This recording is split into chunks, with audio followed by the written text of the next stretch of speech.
Hi and welcome to my channel. Today we're going to talk about a very interesting topic that I actually wrote a Substack article on, and it is called the critique. There was a time where critique meant something. When critics weren't just observers, they were interpreters. They were translating what creators were trying to say. They explained why something worked or didn't work. They gave context, compared movements, they referenced history, they helped shape tastes. And today, critique feels, to me at least, totally different than it used to be.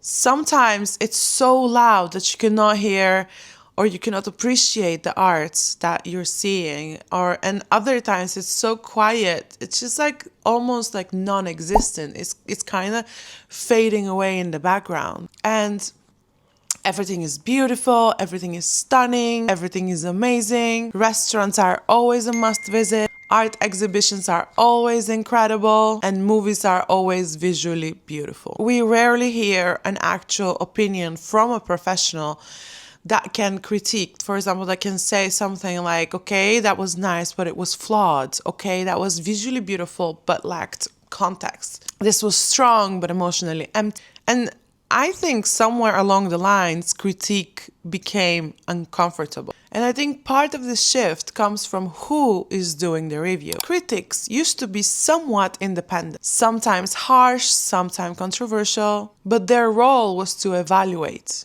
And now we live in a world of influencers. And influencers operate in a completely different system, and it's a completely different ecosystem. They get invited, they receive PR packages, they collaborate, they get early access, and this democratized taste, which of course it's a very good thing, but it also softened critique. Because when you're invited, hosted, collaborating with someone, critique gets harder. Most of the times, instead of critique, we get appreciation. And appreciation isn't the same as critique. And there is another shift that I'm seeing, the rise of a personal taste over informed critique. And this is not necessarily a bad thing. Personal taste makes culture more diverse, different. But critique used to combine personal reaction, knowledge, context, comparison, insight. And now, most of the times, it's just like, yeah, I liked it, which is valid, but again, limited. Because critique actually helps us understand why something works, and more importantly, why something matters. I also think we have become uncomfortable with negativity. Social media rewards positivity. Algorithm rewards excitement. Brands reward friendliness. So often, critique feels like a conflict. Even if it's respectful, even if it's thoughtful, you don't critique things you don't care about. Critique is engagement, critiquing is care, critique is attention. And then, of course, there's the idea of the gatekeepers. I'm not one of those gatekeepers. For years, we pushed against gatekeeping. And rightfully so. Gatekeepers excluded voices, controlled access, and shaped different narratives that people weren't part of. But I'm saddened to say, they also kept a standard. They filtered, they debated, they challenged. And now we have openness, which again, I want to say and emphasize, it's such a beautiful thing to have.